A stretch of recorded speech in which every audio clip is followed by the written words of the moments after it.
Hello guys, most welcome. हम कर रहे हैं बिजनेस स्टैटिस्टिक्स और आज का लेक्चर नंबर 5 है। आइए हम हमारी इस सब्जेक्ट को आगे बढ़ाते हैं।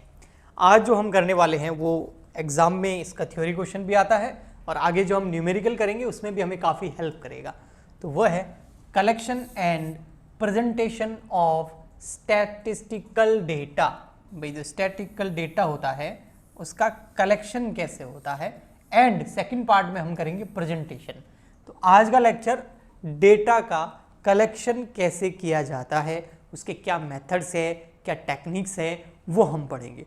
एग्जाम के पर्पज से बीकॉम और बीबीए में ये पूछा जाने वाला मोस्ट इम्पोर्टेंट एंड कॉमन एक टॉपिक है जो एग्जाम में पूछा जाता है कि कलेक्शन ऑफ डेटा के कौन कौन से मेथड्स हैं, एक्सप्लेन कीजिए।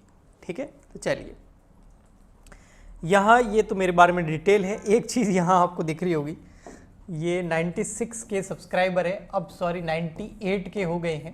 ठीक है, अगर आप फटाफट से इसको शेयर और सब्सक्राइब करेंगे तो ये 100 के भी हो जाएंगे जल्दी। ठीक है, so thank you so much, मिलते हैं 100 के पर जल्दी ही। आइए, इंट्रोडक्शन एंड मीनिंग। जो कलेक्शन ऑफ डेटा है ना, उसका इंट्रोडक्शन और मीनिंग यहाँ दे रखा है, थोड़ा पढ़ के बता देता हूँ। कलेक्शन ऑफ फैक्ट, डेटा मतलब आपको फैक्ट्स एंड फिगर्स, किसी भी एक प्रॉब्लम से रिलेटेड जो फैक्ट्स है, जो फिगर्स है, उसको कलेक्ट करना, उसको इकट्ठा करना है। बट ओनली वही फैक्ट्स और फिगर्स आपको कलेक्ट करने हैं जिसको नंबर्स के अंदर मेजर किया जा सकता हो। क्योंकि अगर आप ऐसे फैक्ट्स को कलेक्ट कर लेंगे जिसका मेजरमेंट नंबर्स में नहीं हो सकता, यानी कि अंकों में जिसको मापा नहीं जा सकता, नंबर नहीं दिया जा सकता, तो उसमें फिर वो डेटा आप कलेक्ट तो कर लेंगे लेकिन आगे स्टैटिस्टिक्स की जो बहुत सारी टेक्निक्स हैं उसको आप लगा नहीं पाएंगे। तो ये 100% ध्यान रखिए कि जो भी प्रॉब्लम्स है, जिस भी एरिया से रिलेटेड आप डेटा को, फैक्ट्स को, फिगर्स को कलेक्ट कर रहे हैं, उनका नंबर्स के अंदर मेजरमेंट हो सके। ओके, आप बहुत सारे डेटा को इकट्ठा कर सकते हैं, स्टैटिस्टिकल डेटा बोलते हैं उसको, जिसमें आप बिजनेस से रिलेटेड कर सकते हैं, मैनेजमेंट से रिलेटेड कर सकते हैं, इकोनॉमिक्स से रिलेटेड कर सकते हैं, नेचुरल साइंस से रिलेटेड कर सकते हैं। ये तो कुछ बेसिक आपको दे रखा है। इससे अलावा भी बहुत सारे फैक्ट्स और फिगर्स को हम यहाँ पर कलेक्ट करेंगे, उसका कलेक्शन करेंगे। Okay, collection of data refer to a systematic recording of result either by counting और बाय एन्यूमरेशन। देखो, आप जो भी डेटा को कलेक्ट करेंगे ना, जिन भी फैक्ट्स को, फिगर्स को आप कलेक्ट करेंगे ना, वो आपका एकदम सिस्टमैटिक मैनर में होना चाहिए, यानी कि बेहतरीन व्यवस्थित तरीके से होना चाहिए। अदरवाइज फिर वो डेटा कुछ काम का नहीं रहेगा। Okay, the collected data should be quantitative, यानी कि नंबर्स में होना चाहिए, numericals in nature, so that we can apply statistical method in presentation, analysis and interpretation. बोल रहा है भाई जो डेटा है ना वो क्वांटिटेटिव होना चाहिए, क्वालिटेटिव नहीं होना चाहिए। क्वांटिटेटिव वो डेटा होता है जो न्यूमेरिकल होता है, जिसको नंबर्स के अंदर मेजर किया जा सकता है। अगर ऐसा डेटा और ऐसा फिगर्स, ऐसे आप फैक्ट्स को कलेक्ट करते हैं, उनका कलेक्शन करते हैं और सिस्टमेटिक मैनर के अंदर उनका कलेक्शन करते हैं, तो फिर उनके ऊपर स्टैटिस्टिकल जो मेथड्स हैं और उनका जो प्रेजेंटेशन है, उनका जो एनालिसिस है, उनके से जो इंटरप्रिटेशन निकालना है, वो बहुत आसान हो जाता है। ठीक है, the entire structure of statistical analysis of any inquiry based on systematic collection of data. बार बार दो चीजों पे ये बहुत ज्यादा फोकस कर रहा है। कलेक्शन ऑफ डेटा के अंदर आपको दो चीजें मेन ध्यान रखनी है, एक क्वांटिटेटिव यानी कि न्यूमेरिकल, जिनको नंबर्स के अंदर मेजर किया जा सकते हैं, उन फैक्ट्स और फिगर्स को आपको कलेक्ट करना है, और सेकंड नंबर उनको सिस्टमैटिक मैनर में कलेक्ट करना है। तो डेटा कलेक्ट करना है बट कैसा होना चाहिए, सिस्टमैटिक मैटर के अंदर होना चाहिए, यानी कि बेहतरीन ढंग से होना चाहिए, व्यवस्थित तरीके से होना चाहिए, ताकि उनको पढ़ करके उनका यूज ले सके अच्छे से। ओके, आगे बढ़ते हैं। वंस स्टैटिशियन, यानी कि जो स्टैटिस्टिक्स का काम करता है, clear all about objective and scope of inquiry statical unit to be use the degree of accuracy. अब उसके में एक्यूरेसी और एम क्या है, और उसके बाद नेक्स्ट स्टेप जो होता है वो होता है आपका सोर्स ऑफ डेटा और types of data to be used.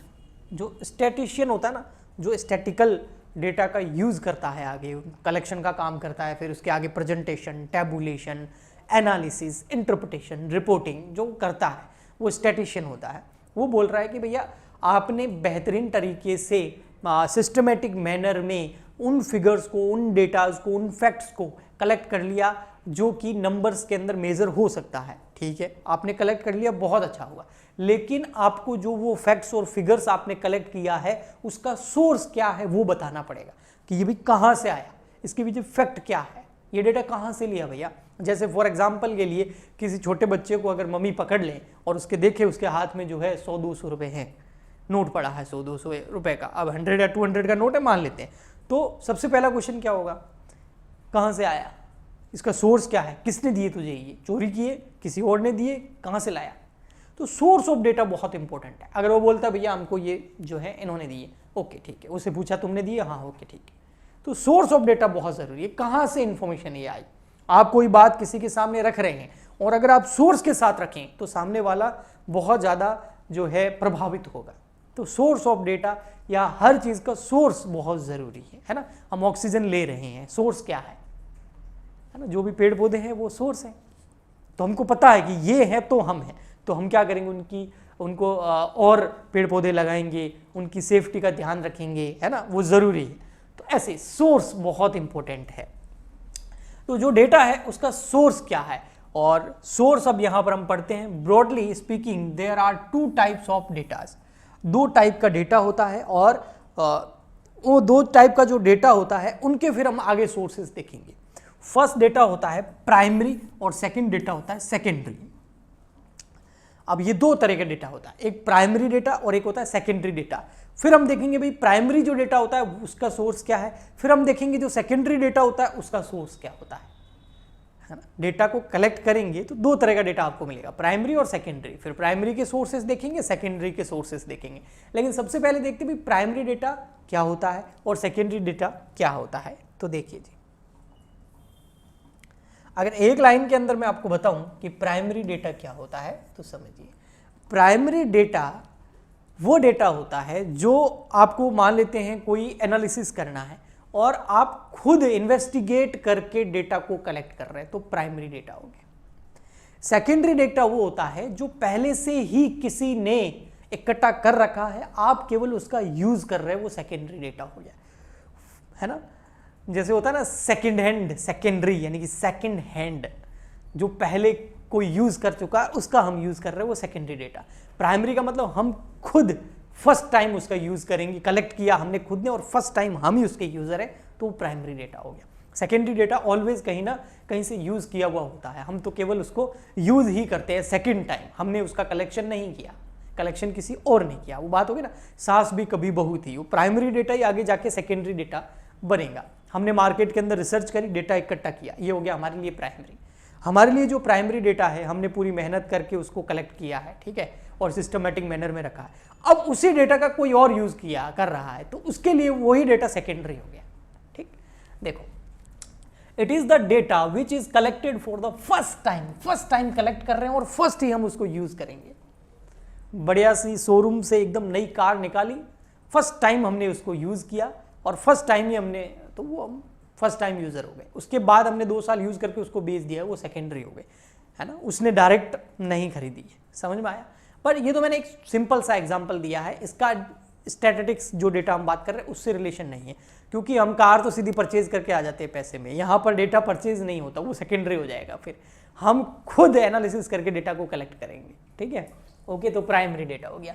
It is the data which is collected for the first time by investigator, जो इन्वेस्टिगेट कर रहा है वो खुद रिसर्च करके, एनालिसिस करके, मार्केट के अंदर घूम करके डेटा कलेक्ट कर रहा है और फिर उसके बाद यूज कर रहा है। तो फर्स्ट टाइम बाय इन्वेस्टिगेटर और enumerator to serve a particular purpose such as data is original in nature. ये ओरिजिनल इन नेचर होता है। The source from where this data can be collected known as primary sources, और ये data जहां से भी collect किया जाता है उसको प्राइमरी सोर्स बोलते हैं। तो प्राइमरी डेटा जो है वो प्राइमरी सोर्स से कलेक्ट होता है।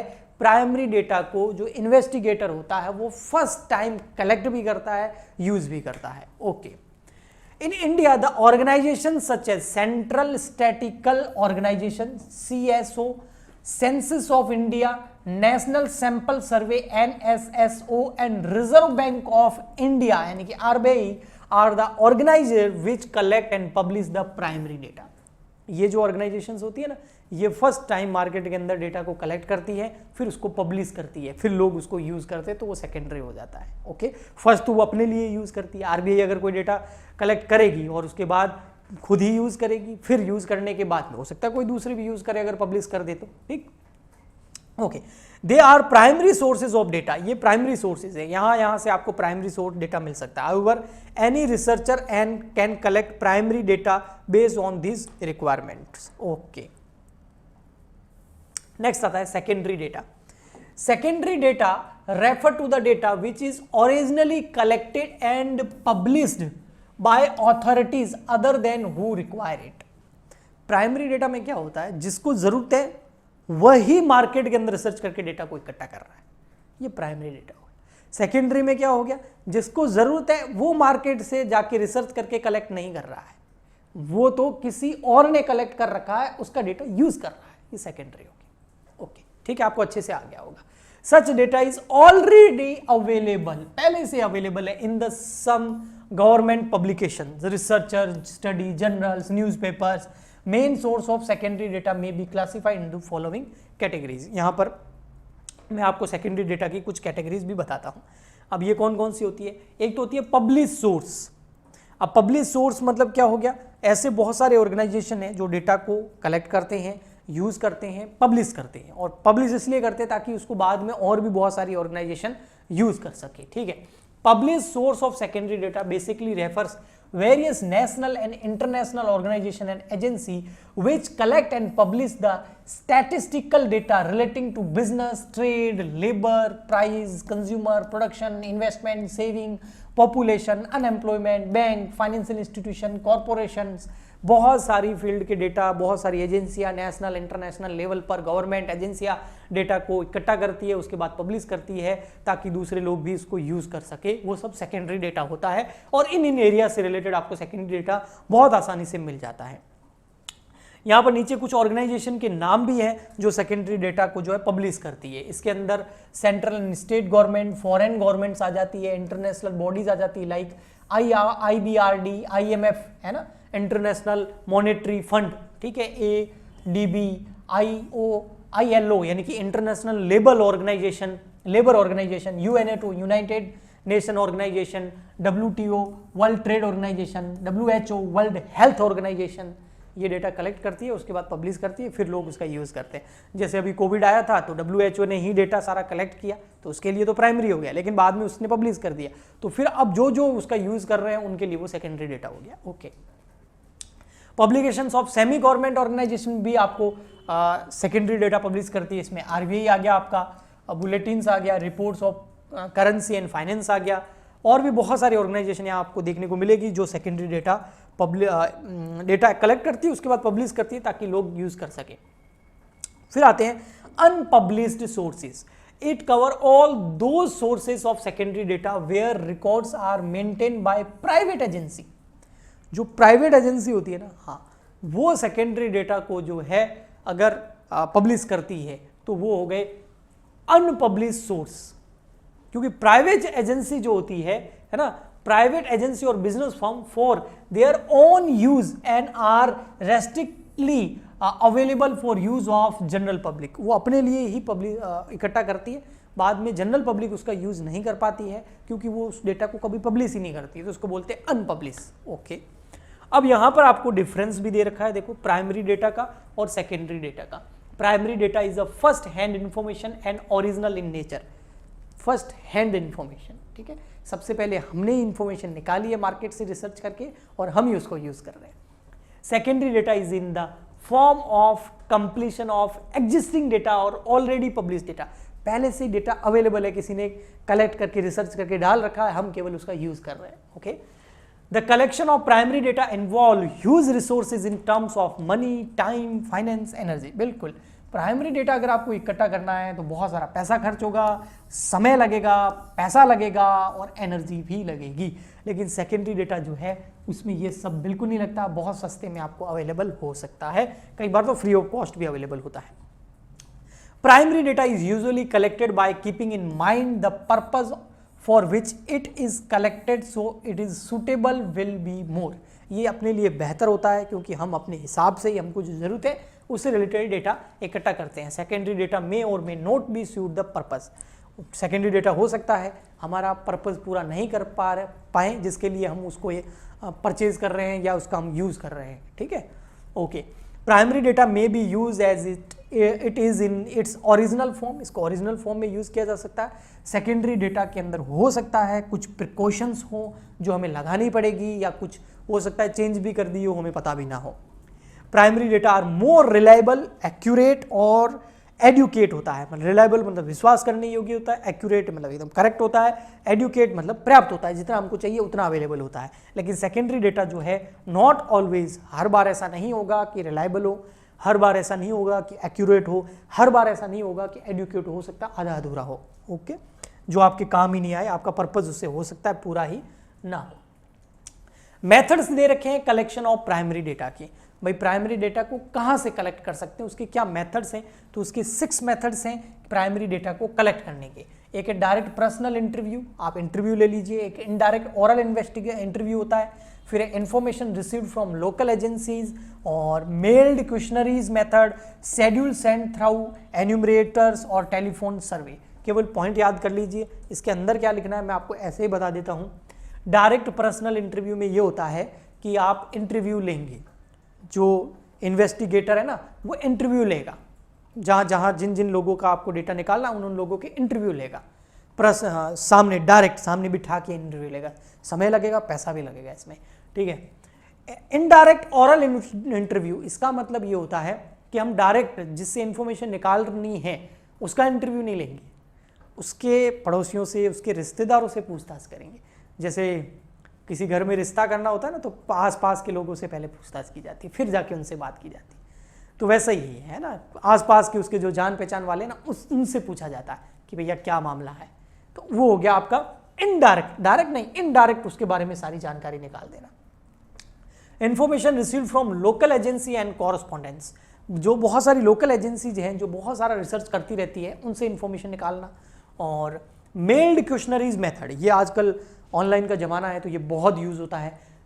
जो गूगल होगा, यूट्यूब हो गया है ना, इंस्टाग्राम हो गया, ये सोशल मीडिया है ना, ये कई बार रिसर्च करती है। यूट्यूब तो बहुत करता है, हम यूट्यूबर्स हैं, यूट्यूब पे चैनल्स वगैरह है, तो सर्वे के लिए क्वेश्चनरीज आती रहती है और उसमें बहुत सारे क्वेश्चंस होते हैं, सब लोग उसमें आंसर करते हैं, ऑप्शंस होते हैं, उसको चूज़ करते हैं। उसके बाद उनके पास बहुत सारा डेटा जाता है, फिर वो उसका एनालिसिस करके कुछ इसके अंदर चेंजेस करते हैं अपनी पॉलिसीज़ के अंदर, अपने टैग के अंदर, है ना, बहुत सारा कुछ फंक्शंस फीचर्स लेके आते हैं, कुछ बंद करते हैं, तो वो सर्वे करते हैं। तो क्वेश्चनरीज का मतलब हो गया आपके सामने मेल आ गया, उसमें बहुत सारे क्वेश्चंस हैं, आपको बस उनका आंसर करना होता है। तो इससे भी बहुत सारा डेटा इकट्ठा किया जाता है। शेड्यूल सेंड थ्रू एन्यूमरेटर्स, इसमें क्या होता है, सेम क्वेश्चनरीज की तरह है, ये तो आपका ऑनलाइन से हो गया, मेल से हो गया, ये सामने बंदा जाके आपको क्वेश्चंस पूछता है। टेलीफोन सर्विस, फ़ोन के ऊपर पूछ लिया, है ना, फ़ोन करके पूछ लिया भाई हम यहाँ से बोल रहे हैं और कुछ इंक्वायरी चाहिए, आप बताइए, ठीक है। तो इस तरीके से बहुत सारे ये 6 मेथड्स हैं जो डायरेक्ट जो प्राइमरी डेटा है वो कलेक्ट करने का। प्राइमरी मतलब आप फर्स्ट टाइम खुद ही कलेक्ट कर रहे हैं, खुद रिसर्च कर रहे हैं, खुद ही यूज़ करेंगे, ओके। तो फर्स्ट यूज़र है आप इसके। नेक्स्ट मेथड है आपका सेकेंडरी डेटा जो है उसके बारे में बता देता हूँ। ये तो शेड्यूल क्वेश्चंस वगैरह ये मैंने इसके बारे में आपको बताया था, telephone survey. Collection of secondary data, secondary data में फिर पब्लिक सोर्स और अनपब्लिक सोर्स दो होते हैं। पब्लिक सोर्स के अंदर कौन कौन से सोर्सेज होते हैं, तो बहुत सारी एजेंसीज होती है, इंटरनेशनल पब्लिकेशंस होते हैं, जैसे मैंने बताया ना इंटरनेशनल मॉनेटरी फंड है ना, IMF, WHO world health organization, WTD world trade organization, ये बहुत सारी इंटरनेशनल एजेंसीज हैं जो डेटा पब्लिश करती है, हम उसका यूज़ कर सकते हैं, ठीक है। Government publication, government Indian government भी यूज़ कर बहुत सारा डेटा पब्लिश करती है, RBI करती है, सेंट्रल गवर्नमेंट करती है, पॉपुलेशन के ऊपर, एम्प्लॉयमेंट के ऊपर, अनएम्प्लॉयमेंट के ऊपर। स्किल इंडिया रिपोर्ट मैंने कुछ लेक्चर्स के अंदर बताई थी आपको, है ना, तो वो भी क्या है, गवर्नमेंट पब्लिकेशन है, सेकेंडरी डेटा है, okay. Publication and report of semi government body, semi government body का मतलब हो गया जैसे आपका नगर निगम हो गया, म्यूनिसिपलिटी हो गया, है ना, तो ऐसी जो अथॉरिटीज़ होती है जो सेमी गवर्नमेंट होती है वो भी इन डेटा का यूज़ करती है। और इसके अलावा reports of committees and commissions, बहुत सारी कमिटी बनाई जाती है, कमीशंस बनाई जाती हैं गवर्नमेंट द्वारा या कोर्ट के ऑर्डर द्वारा भी बनाई जाती है। ये कमीशन और कमिटी भी बहुत सारा डेटा इकट्ठा करती है, उसका हम यूज़ कर सकते हैं। पब्लिकेशन ऑफ बिजनेस हाउसेज, बहुत सारे बिजनेस हाउसेज हैं जिनका काम ही है रेटिंग देना, रिपोर्ट तैयार करना, जिनका काम ही है रिसर्च करना, वो बनी इसलिए है उन बिजनेस हाउसेज का कॉरपोरेशन, इनकॉर्पोरेशन भी इसलिए हुआ है कि वो रिपोर्ट्स बनाए, डेटा का एनालिसिस करे और उसके बाद उनको पब्लिश करे ताकि लोग यूज़ कर सकें। ओके, क्रेडिट रेटिंग एजेंसी होती है बहुत सारी ऐसी। Research work for universities and research institutions, बहुत सारी यूनिवर्सिटीज़ के अंदर रिसर्च चलती रहती है। हमारे इंडिया की यूनिवर्सिटी को छोड़ दो और इंटरनेशनल लेवल पे चले जाओ ना, तो भैया यूनिवर्सिटीज़ के अंदर एक ही काम होता है रिसर्च का। हमारी यूनिवर्सिटीज़ के अंदर एक ही काम होता है रट्टा मारने का। बस एडमिशन ले लो, फीस दे दो, सिलेबस ले लो, खुद पढ़ो, एग्ज़ाम दे दो, डिग्री दे देंगे, बाय बाय टाटा। सारी नहीं कह रहा हूँ, लेकिन 90% में यही होता है, 90% भी कम बोल रहा हूँ। इसीलिए यहाँ पर इनोवेशन नहीं होते हैं इंडिया के अंदर। बाहर इनोवेशन क्यों होते हैं? क्योंकि वहाँ पर यूनिवर्सिटीज़ के अंदर जो प्रोफेसर है वो भी रिसर्च कर रहा है, कुछ जो स्टूडेंट है वो भी रिसर्च कर रहे हैं, जो डेवलप कंट्री है। तो इस वजह से वहाँ पर इनोवेशंस होते हैं, नया नया चीज़ें निकल के आती हैं। जो ये कंप्यूटर्स हैं, मोबाइल फ़ोन्स हैं, है ना, बहुत सारी चीज़ें इलेक्ट्रॉनिक्स में, हार्डवेयर, सॉफ्टवेयर, ये सब कहाँ से निकल के आए? इंटरनेशनल लेवल पर जो हार्वर्ड यूनिवर्सिटीज़ वगैरह है बड़ी बड़ी, वहाँ से आया है सब, है ना।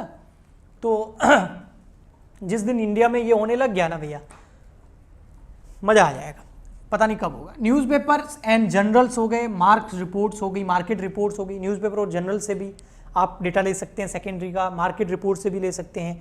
बहुत सारी इंडिविजुअल इन्वेस्टिगेटर्स होते हैं, वो भी किसी फील्ड में रिलेटेड एनालिसिस करते रहते हैं, फैक्ट्स को इकट्ठा करते रहते हैं और रिपोर्ट्स पब्लिश करते रहते हैं, वो भी आप ले सकते हैं। Publications of association and unions बनी होती है, लेबर यूनियन हो गई, ह्यूमन रिसोर्स वाली यूनियन हो गई, है ना।